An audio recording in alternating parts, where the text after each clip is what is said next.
नमस्कार। One TV के हिंदी समाचार में आप सबका स्वागत है। मैं शहबाज। आगे बढ़ने से पहले देखेंगे हेडलाइंस। तेलंगाना के मुख्यमंत्री रेवंत रेड्डी ने आदिवासी नेता अबैया के निधन पर शोक व्यक्त किया। किशन रेड्डी ने महाराष्ट्र चुनाव परिणामों को विभाजनकारी राजनीति के खिलाफ जनता की जीत बताया। संजय राउत ने पूर्व चीफ जस्टिस DY चंद्रचूड़ पर लगाया दल बदल को बढ़ावा देने का आरोप। प्रधानमंत्री नरेंद्र मोदी ने महाराष्ट्र विधानसभा चुनाव में महायुति गठबंधन की जीत को एक है तो सेफ है के नारे से जोड़ा।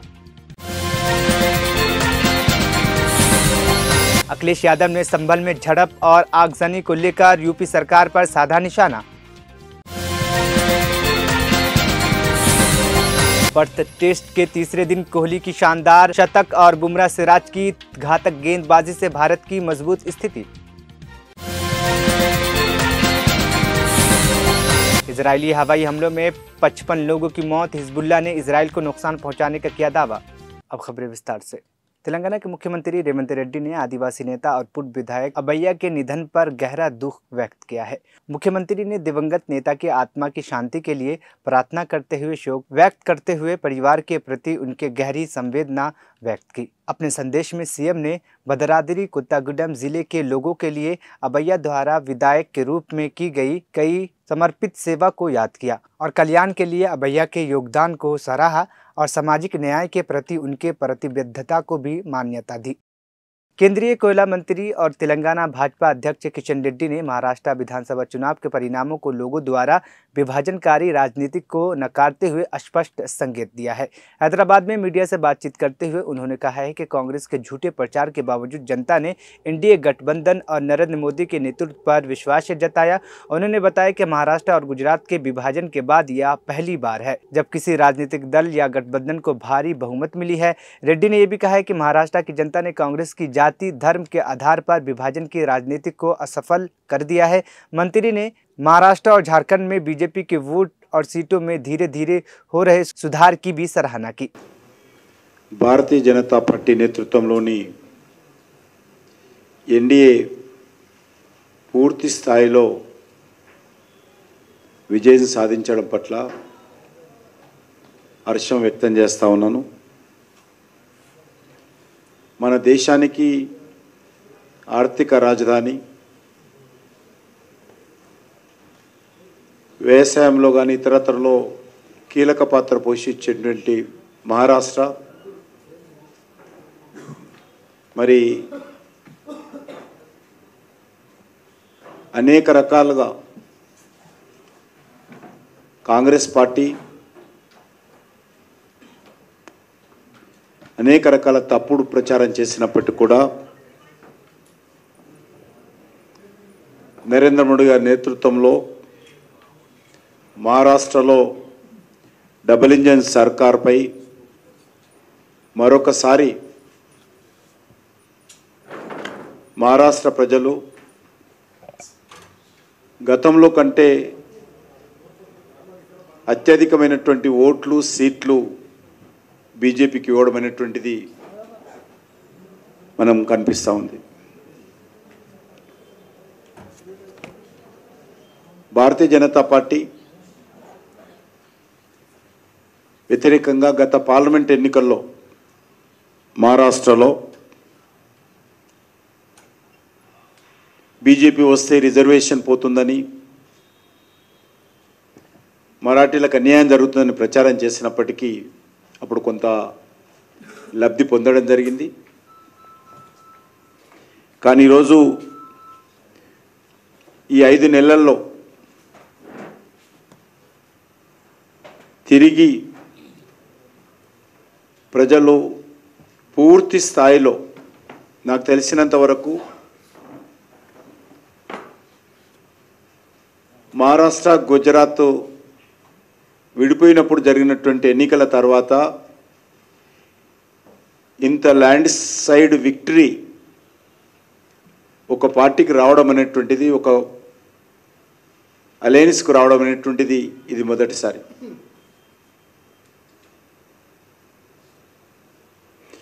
కాంగ్రెస్ పార్టీ కులం పేరుతో, మతం పేరుతో, భాష పేరుతో అనేక రకాలుగా గిందె సామెతగా ఈ దేశంలో అన్ని రకాల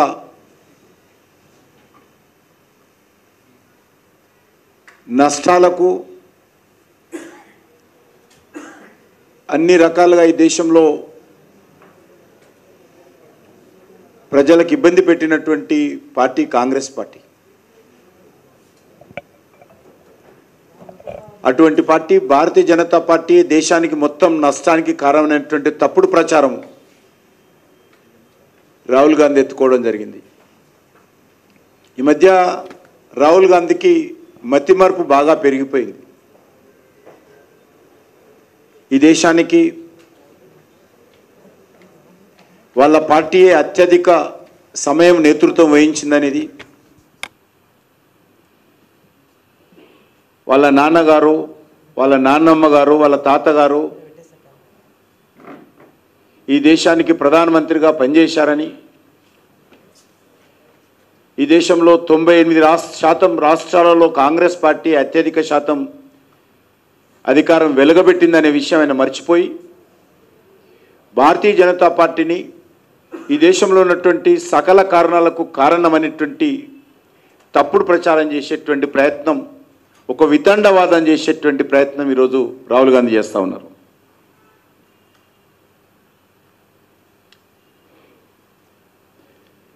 రాహుల్ గాంధీ చిలక పలుకులకు, గురువింద గింజ సామెతకు మరి ఏమాత్రం ప్రజలు స్పందించలేదు. కాంగ్రెస్ పార్టీ రాహుల్ గాంధీ యొక్క దుష్ప్రచారం మరొకసారి అర్థమైంది. ఈరోజు పరిస్థితి చూస్తే ఎట్లా ఉందంటే,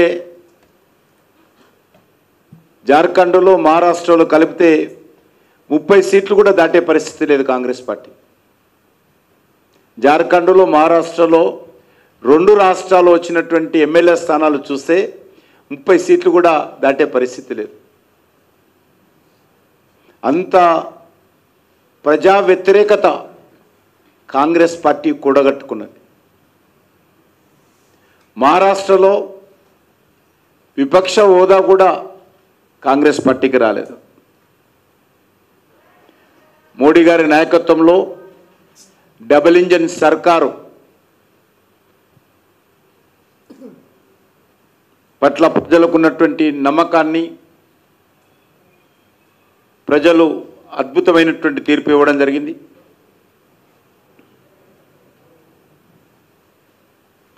ప్రజల మధ్య విభేదాలు సృష్టించే ప్రయత్నము, భాష పేరుతో, ప్రాంతం పేరుతో, కులం పేరుతో, మతం పేరుతో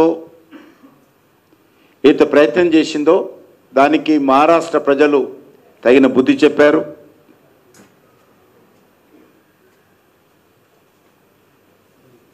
రాజ్యాంగాన్ని చేతపట్టుకొని మహారాష్ట్ర ఎన్నికల్లో కాంగ్రెస్ పార్టీ నాయకులు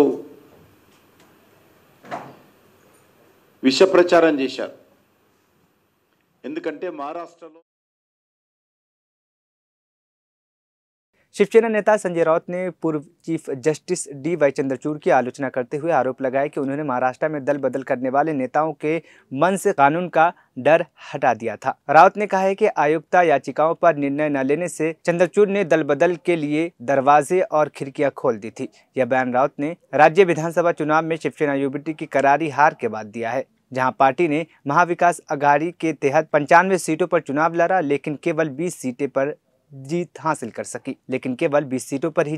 सकी। इसके अलावा महाविकास अघाड़ी के अन्य गठबंधन सहयोगियों का भी प्रदर्शन अच्छा नहीं रहा। कांग्रेस ने 101 सीटों में सिर्फ 16 सीट जीत सकी, जबकि राष्ट्रीयवादी कांग्रेस पार्टी एनसीपी ने 86 सीटों में से केवल 10 सीटें जीत सकी है। जो चुनाव हुआ और जो नतीजे आए हैं वो बहुत ही चौंकाने वाले नहीं, बहुत ही शॉकिंग है। ऐसे नतीजे आने की उम्मीद किसी को नहीं थी, कोई लहर नहीं थी किसी की। नरेंद्र मोदी और अमित शाह को महाराष्ट्र क्यों वोट देगा? पूरा कैंपेन उनके खिलाफ चला, इसलिए कि महाराष्ट्र लूटने का पूरा एक कारस्तान यहाँ हो गया। यहाँ से पूरे उद्योग गुजरात में लेके हुए, इसलिए वोट दिया लोगों ने कि हमारा रोजगार गुजरात में मोदी जी लेके जा रहे हैं, चलो हम मोदी जी को वोट दे देंगे, इसलिए खुश है। महाराष्ट्र में किसानों की आत्महत्या चल रही है, महाराष्ट्र में बेईमानी हो गई। ये जो नतीजे आए हैं उसके लिए जिम्मेदार अगर कोई होगा, महाराष्ट्र को जो नुकसान हुआ है वो जस्टिस चंद्रचूड़ है, चीफ जस्टिस ऑफ इंडिया के पद पर बैठे हुए व्यक्ति, जिसने समय पर अपना निर्णय नहीं दिया, अपनी जजमेंट नहीं दी डिस्क्वालिफिकेशन के बारे में। 40-40 लोगों ने बेईमानी की, जिस पार्टी से चुनकर आए थे वो पार्टी को छोड़कर दूसरे पार्टी में जाकर सत्ता में बैठते हैं। आपकी जिम्मेदारी है संविधान की रक्षा। आपने अगर निर्णय दिया होता तो ये हिम्मत आगे कोई नहीं करता। आपने वो आज भी वो खिड़की दरवाजे खुले रखकर आप वहां से रिटायर हो गए। आप कोई भी किसी तरह से पार्टी बदल सकता है या सरकार बना सकता है दूसरी पार्टी, अपनी पार्टी को छोड़कर, तो इतिहास चंद्रचूड़ साहब को कभी माफ नहीं करेगा और उनका नाम काले शाही में लिखा जाएगा एकदम, कि इस प्रकार की व्यक्ति अपने पद पर बैठी थी और 3 साल तक एक संविधान के खिलाफ बैठी हुई सरकार को प्रोटेक्शन देते रही। वो पार्टी किसकी है, वो चुनाव चिन्ह किसका है, उस बारे में 3 साल में निर्णय नहीं ले सकते थे। इतने बड़े बड़े फैसले देने की आप बात करते हो ना, राम मंदिर से लेकर ये क्या बोलते हैं वो बॉन्ड तक, इलेक्ट्रल बॉन्ड तक, और पब्लिसिटी का स्टंट करते रहे आप लोग। लेकिन एक संविधान के खिलाफ एक निर्णय एक बड़े राज्य में हुआ है, उसके बारे में आपने मुंह पर ताला रखा और तारीख पर तारीख का खेल में सबको उलझा कर रखकर आप रिटायर हो गए। तो ये जो हुआ है महाराष्ट्र में, ये महाराष्ट्र याद रखेगा, ये चंद्रचूड़ जी है। प्रधानमंत्री नरेंद्र मोदी ने महाराष्ट्र विधानसभा चुनाव में महायुति गठबंधन की जीत पर टिप्पणी करते हुए अपने नारे को दोहराया, एक है तो सेफ है, और कहा है कि यह नारा राज्य की जनता ने अच्छे से समझ लिया है। उनका कहना था कि जब एक साथ है तो सुरक्षित है। मोदी यह बयान महाराष्ट्र और झारखंड विधानसभा चुनाव के साथ साथ 15 राज्यों के 44 विधानसभा क्षेत्रों और केरल के वायनाड संसदीय क्षेत्र और महाराष्ट्र की नांदेड़ लोकसभा सीट के नतीजों की घोषणा के बाद भारतीय जनता पार्टी भाजपा मुख्यालय में पहुंचे। इस अवसर पर प्रधानमंत्री का स्वागत पार्टी अध्यक्ष जेपी नड्डा, गृह मंत्री अमित शाह और रक्षा मंत्री राजनाथ सिंह ने किया। महाविजय का उत्सव मनाने के लिए इकट्ठे हुए हैं। आज महाराष्ट्र में विकासवाद की जीत हुई है। महाराष्ट्र में सुशासन की जीत हुई है। महाराष्ट्र में सच्चे सामाजिक न्याय की विजय हुई है। और साथियों, आज महाराष्ट्र में झूठ, छल, फरेब बुरी तरह हारा है।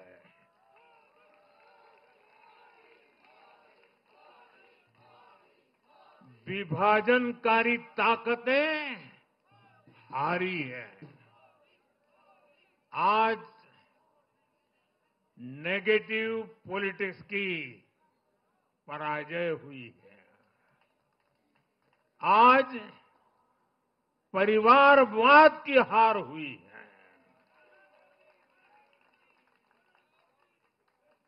आज महाराष्ट्र ने विकसित भारत के संकल्प को और मजबूत किया है। मैं देश भर के भाजपा के, एनडीए के सभी कार्यकर्ताओं को बहुत बहुत बधाई देता हूं, उन सबका अभिनंदन करता हूं।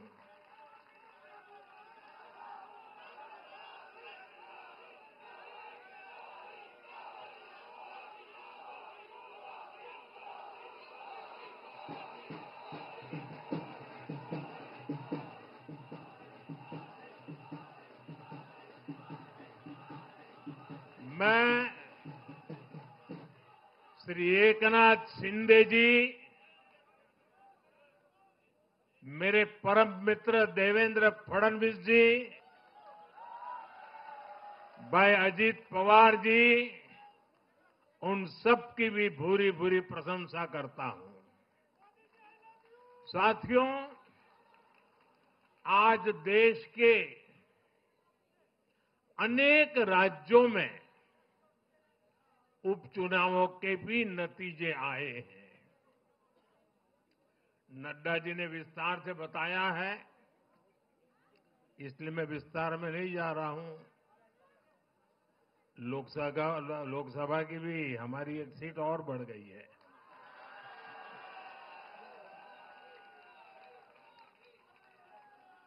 यूपी, उत्तराखंड और राजस्थान ने भाजपा को जमकर समर्थन दिया है। असम के लोगों ने भाजपा पर फिर एक बार भरोसा जताया है। मध्य प्रदेश में भी हमें सफलता मिली है। बिहार में भी एनडीए का समर्थन बढ़ा है। ये दिखाता है कि देश अब सिर्फ और सिर्फ विकास चाहता है। मैं महाराष्ट्र के मतदाताओं का, हमारे युवाओं का, विशेषकर माताओं बहनों का, हमारे किसान भाई बहनों का, देश की जनता का आदरपूर्वक नमन करता हूं। साथियों, मैं झारखंड की जनता को भी नमन करता हूं। झारखंड के तेज विकास के लिए हम अब और ज्यादा मेहनत से काम करेंगे और इसमें भाजपा का एक एक कार्यकर्ता अपना हर प्रयास करेगा। साथियों, छत्रपती शिवाजी महाराजांच्या महाराष्ट्राने आज दाखवून दिले तुष्टीकरणाचा सामना कसा करायचा।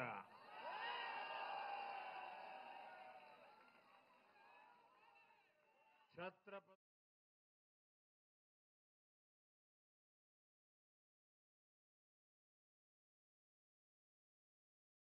महाराष्ट्र विधानसभा चुनाव 2024 के नतीजे में बीजेपी की नेतृत्व वाली महायुति गठबंधन को स्पष्ट बहुमत मिलने के बाद जहां एक ओर जश्न का माहौल है, वहीं दूसरी ओर शिवसेना गुट के चुनाव नतीजों पर सवाल उठाए हैं। शिवसेना ने अपने मुख्य पत्र सामना में महायुति की जीत को बेईमानी का विजय और अडानी राष्ट्र की साजिश करार दिया है। इसके साथ ही सामना में बीजेपी के विवादित नारे बटेंगे तो कटेंगे की भी कड़ी आलोचना की गई है, जिससे गुट में गंभीर तरीके से नकारते हुए इसकी निंदा की है।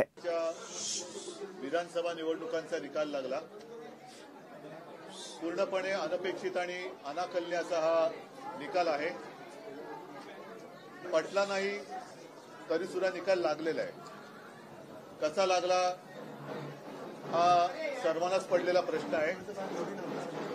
तरी देखील जे जिंकले त्यांचं मी अभिनंदन करतो आणि ज्यांनी प्रामाणिकपणाने महाविकास आघाडीच्या उमेदवारांना मतं दिली त्यांना मी मनापासून धन्यवाद देतो। तसं पाहिलं तर एक जणू काही लाटेपेक्षा सुनामीच आली असं वातावरण या निकालाने दिसतंय। पण हा निकाल सर्वसामान्य जनतेला पटलाय की नाही हा सुद्धा एक महत्वाचा प्रश्न आहे। एकूण आकडे जे काय दिसत आहेत ते आकडे बघितल्यानंतर या सरकारला अधिवेशनामध्ये एखादं बिल मंजुरीसाठी मांडण्याची गरजच नाही असे आकडे आहेत. थोडक्यात विरोधी पक्षात जणू काही शिल्लक ठेवायचं नाही. आणि 1-1.5 वर्षापूर्वी भारतीय जनता पक्षाचे तुर्तास असलेले अध्यक्ष जे.पी. नड्डा जे बोलले होते की एकच पक्ष राहील, म्हणजे यांना one party, one nation, one election आणि वन पार्टी या दिशेने आपली आगेकूच चालली की काय, असं भीतीदायक चित्र आहे. एकूणच हा निकाल जर का बारकाईने पाहिला तर आम्ही ज्या काही प्रचार सभा घेतल्या, संपूर्ण राज्यभर आम्ही सगळेच फिरलो. सुषमाताई आहेत, अनिल आहेत, आदित्य आहेत, संजय आहे, मी स्वतः आहेत. हा निकाल म्हणजे लोकांनी महायुतीला मतं का दिली? सोयाबीनला भाव मिळत नाही म्हणून दिली का? कापसाची खरेदी होत नाही म्हणून दिली का? महाराष्ट्रातले उद्योग गुजरातला नेले जात आहेत म्हणून दिले का? महिलांची सुरक्षितता वाऱ्यावरती सोडली गेले म्हणून दिली का? म्हणजे नेमकं कळत नाही की कोणत्या प्रेमापोटी तर हा शब्द चुकीचा आहे, रागापोटी अशी ही लाट जणू काय उसळले हे कळत नाहीये. हा निकाल अनाकलनीय आहे आणि याच्या मागचं गुपित हे काही दिवसामध्ये तर शोधावं लागेल. तूर्त मी महाराष्ट्राच्या जनतेला सांगतोय की आपण निराश होऊ नका, खचून जाऊ नका. काही जण म्हणतात की हा ईव्हीएमचा विजय आहे, असूही शकतो, पण महाराष्ट्राच्या जनतेला हा निकाल मान्य असेल तर मग कोणीच काही बोलण्याची गरज नाहीये. पण जर मान्य नसेल तर त्यांना सांगतो की आम्ही प्राणपणाने महाराष्ट्रासाठी लढत राहू, महाराष्ट्राच्या हितासाठी आम्ही लढत राहू. कोणी काही म्हटलं तरी महाराष्ट्राच्या जनतेला मी वचन देतो की आम्ही तुमच्यासोबत आहोत. उद्धवजी, हा जो विजय आहे महायुतीचा, लाडकी बहीणचा इम्पॅक्ट असल्याचं म्हटलं जाते. लाडकी बहीणचा इम्पॅक्ट जर का असेल तर मग बाकीच्या ज्या काही गोष्टी या उघड उघड दिसत होता, आपण सुद्धा रिपोर्टिंग केलेलं आहे. मी तेच म्हटलं ना की सोयाबीनला भाव नाहीये, कापूस खरेदी होत नाही, शेतकऱ्याच्या डोक्यावरती कर्ज चढलेलं आहे, बेरोजगारी वाढते आहे, महिला असुरक्षित आहेत, ह्या अशा अनेक गोष्टी आहेत, बेकारी वाढते आहे. तर लाडकी बहीण पेक्षा ज्या महिला आमच्याही सभेला प्रचंड संख्येने येत होत्या त्यांच्यासमोर प्रश्न होता की घर कसं वाढवायचं, चालवायचं. कारण महागाई वाढते म्हणजे वाढती महागाईची शाबासकी म्हणून या सरकारला मत दिलं का? आणि आता मला एक असं वाटतं प्रामाणिकपणे, हा टोमणा नाही, की यावेळेला तरी अस्सल भाजपचा कोणतरी मुख्यमंत्री होईल अशी अपेक्षा आहे किंवा आशा आहे. महाराष्ट्र विकास आघाडी.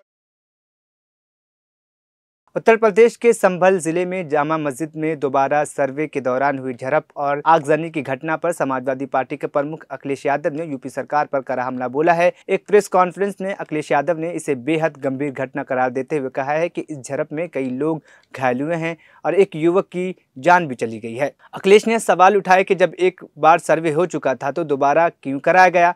उन्होंने ये भी कहा है कि इस पूरे घटनाक्रम को बीजेपी चुनाव से ध्यान भटकाने के लिए अपने मुताबिक मुद्दों पर चर्चा करने की साजिश के रूप में दिखाया जा रहा है. चुनाव के चर्चा न हो पाए, हमारी आपकी प्रेस गड़बड़ा जाए, इसलिए जानबूझ करके सुबह सर्वे की टीम भेजी है जिससे माहौल खराब हो जाए, कोई चुनाव पर चर्चा न कर सके. और जो जानकारी मिल रही है उसमें जानकारी है कि कई लोगों को चोट पहुंची है, कई लोग घायल हैं और एक नौजवान नईम उसकी जान चली गई है. आखिरकार जब सर्वे हो चुका था मस्जिद का तो दोबारा सर्वे क्यों करा ये सरकार, और वो भी सुबह और बिना तैयारी के. कानूनी और कोर्ट के जो प्रोसीजर उसमें मैं नहीं जाना चाहता हूं कि दूसरे पक्ष की सुनवाई ही नहीं है, कोई सुनने वाला नहीं है दूसरे पक्ष को. और ये जानबूझ के इसलिए किया है कि आज किस बात पे चर्चा हो, किस इमोशन पे चर्चा हो, ये जानबूझ करके सरकार ने कराया है. ये जो संभल में हुआ है, बीजेपी सरकार प्रशासन सब ने मिलकर कराया जिससे कि चुनाव के धांधली पर, चुनाव की बेईमानी पर चर्चा न हो सके.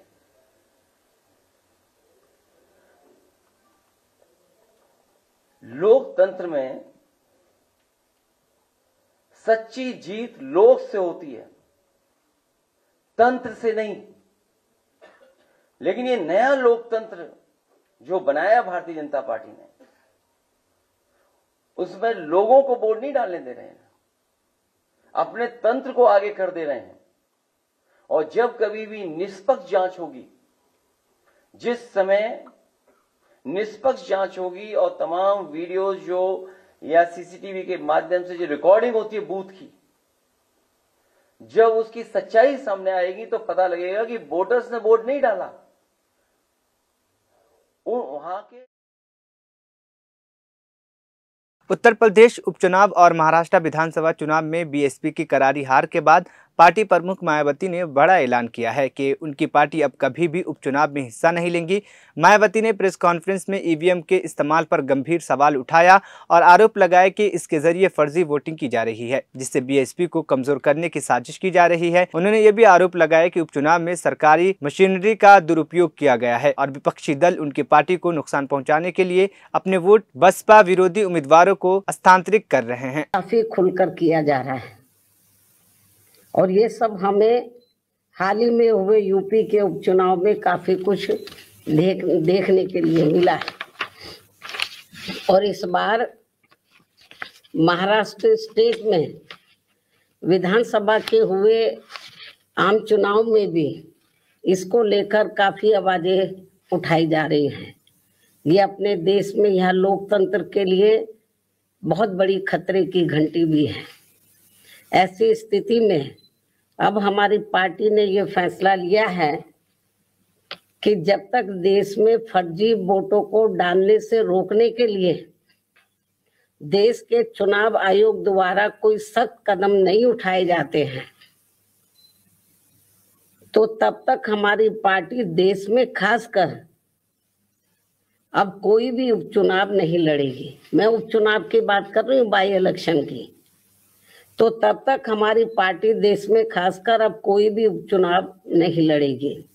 जबकि आम चुनाव में जब जनरल इलेक्शन होते हैं, जबकि आम चुनाव में इस मामले में थोड़ा बचाव जरूर हो जाता है, क्योंकि इनका अर्थात सरकारी मशीनरी का सत्ता परिवर्तन के डर की वजह से जब जनरल इलेक्शन होता है, जो पार्टी पावर में होती है, जरूरी नहीं है कि वो पार्टी पावर में फिर से लौट के आ जाए, दूसरी पार्टी भी आ सकती है। तो फिर वो जो सरकारी मशीनरी है वो थोड़ा घबराती है। जबकि आम चुनाव में इस मामले में थोड़ा बचाव जरूर हो जाता है, क्योंकि इनका अर्थात सरकारी मशीनरी का सत्ता परिवर्तन के डर की वजह से आम चुनाव में इनका जनता पर कोई ज्यादा दबाव या डर आदि नहीं होता है, जिसे खास ध्यान में रखकर हमारी पार्टी देश में लोकसभा व राज्यों में विधानसभा के आम चुनाव तथा स्थानीय निकायों के भी चुनाव पूरी तैयारी व दमदारी के साथ लड़ेगी। इसके साथ ही यहाँ मैं ये भी कहना चाहती हूँ कि यूपी में सन 2007 में बीएसपी की अकेले ही पूर्ण बहुमत की सरकार बनने के बाद से कांग्रेस, बीजेपी व इनके समर्थक सभी जातिवादी पार्टियां ये सोचकर काफी घबराने लगी थी कि यदि बीएसपी केंद्र की सत्ता में आ गई तो फिर बाबा साहब डॉक्टर भीमराव अंबेडकर का व इनके अनुयायी रहे मान्यवर श्री कांशीराम जी का भी हर मामले में अधूरा रहा सपना जरूर साकार हो जाएगा। जिसे रोकने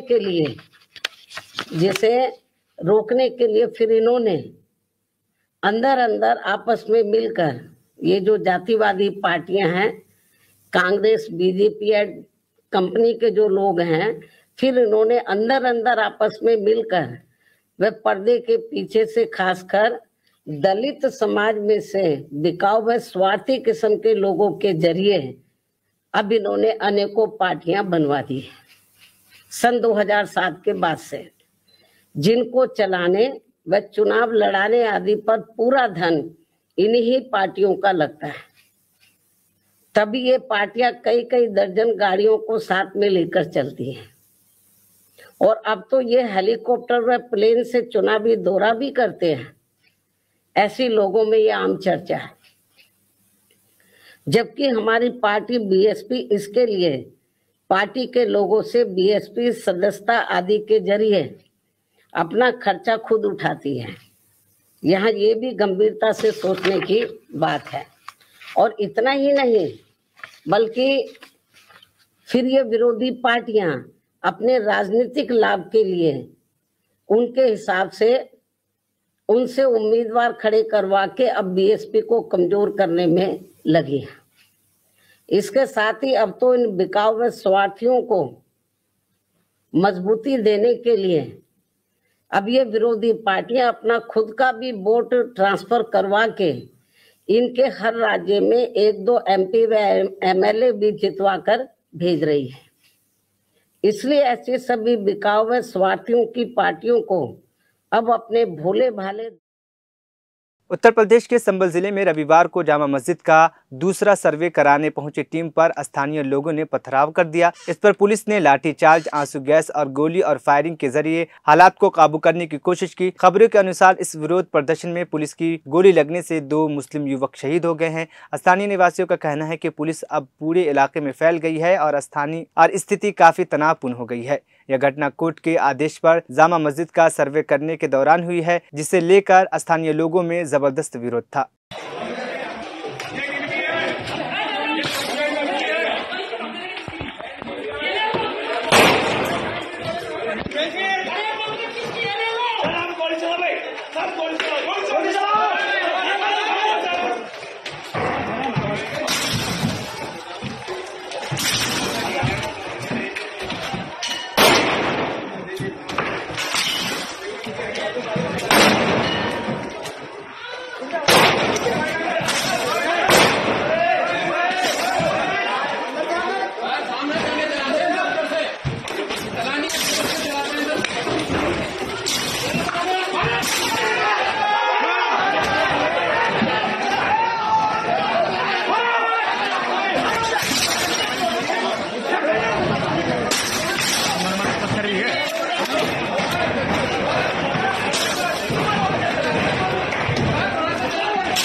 पर्थ टेस्ट का तीसरा दिन पूरी तरह से भारत के नाम रहा, जहां टीम इंडिया ने अपनी शानदार बल्लेबाजी और गेंदबाजी से ऑस्ट्रेलिया को संकट में डाल दिया है। तीसरे दिन की शुरुआत भारतीय टीम ने 172 के स्कोर से की, जहां यशस्वी जायसवाल और केएल राहुल क्रीज पे मौजूद थे। यशस्वी ने 161 रन की शानदार पारी खेली, जिसमें 15 चौके और 3 छक्के शामिल थे, जबकि राहुल ने 77 रन बनाए। दोनों ने पहले विकेट के लिए 201 रनों की साझेदारी की। जायसवाल और राहुल के विकेट गिरने के बाद विराट कोहली ने मोर्चा संभाला और शानदार शतकीय पारी खेली, जिसमें 8 चौके और 2 छक्के शामिल थे। नीतीश रेड्डी ने भी अंत में उनका साथ देते हुए 38 रन बनाए। इसके बाद भारत ने 487 रन के स्कोर पर पारी घोषित कर दी और ऑस्ट्रेलिया को 534 रनों का लक्ष्य दिया। गेंदबाजी में जसप्रीत बुमराह और मोहम्मद सिराज ने 4.2 ओवर में 3 विकेट गिराकर ऑस्ट्रेलिया को बैकफुट पर डाल दिया है। अब भारत को जीत के लिए केवल 7 विकेट की दरकार है। दक्षिणी और पूर्वी लिबनान पर इजरायली हवाई हमलों में 55 लोगों की मौत हो गई है और 80 लोग घायल हो गए हैं। लिबनानी समाचार एजेंसी के अनुसार पूर्वी लिबनान में 24 लोग मारे गए हैं और 44 अन्य घायल हो गए हैं। मृतकों की सूचना बुदाइश मुश्तार, हफीर और रास अल एन कस्बों के साथ ही बालाबैक हरमल इलाकों के विभिन्न इलाकों में मिली है। दक्षिणी लिबनान में भी 100 लोग मारे गए हैं और 36 अन्य घायल हो गए हैं, जिसमें अधिकांश नबाती के निवासी थे। इस बीच हिजबुल्लाह ने इजराइल पर हमला करते हुए दावा किया है कि उनके सदस्यों ने सीमा के क्षेत्र में मिसाइलों और रॉकेट से इजरायली सैनिकों पर निशाना बनाया है। हिजबुल्लाह के हमलों में उत्तरी इजराइल के हनीता और अन्य स्थानों को नुकसान पहुंचाने का दावा किया गया है। आखिर में हेडलाइंस फिर। तेलंगाना के मुख्यमंत्री रेवंत रेड्डी ने आदिवासी नेता अबैया के निधन पर शोक व्यक्त किया। किशन रेड्डी ने महाराष्ट्र चुनाव परिणामों को विभाजनकारी राजनीति के खिलाफ जनता की जीत बताया। संजय राउत ने पूर्व चीफ जस्टिस DY चंद्रचूड़ पर लगाया दल बदल को बढ़ावा देने का आरोप। प्रधानमंत्री नरेंद्र मोदी ने महाराष्ट्र विधानसभा चुनाव में महायुति गठबंधन की जीत को एक है तो सेफ है के नारे से जोड़ा। अखिलेश यादव ने संभल में झड़प और आगजनी को लेकर यूपी सरकार पर साधा निशाना। पर्थ टेस्ट के तीसरे दिन कोहली की शानदार शतक और बुमराह सिराज की घातक गेंदबाजी से भारत की मजबूत स्थिति। इजरायली हवाई हमलों में 55 लोगों की मौत, हिजबुल्लाह ने इजराइल को नुकसान पहुंचाने का किया दावा। 1 TV हिंदी समाचार यहीं पे खत्म हुआ। मुझे दीजिए इजाजत, फिर होगी कल मुलाकात। अल्लाह हाफिज।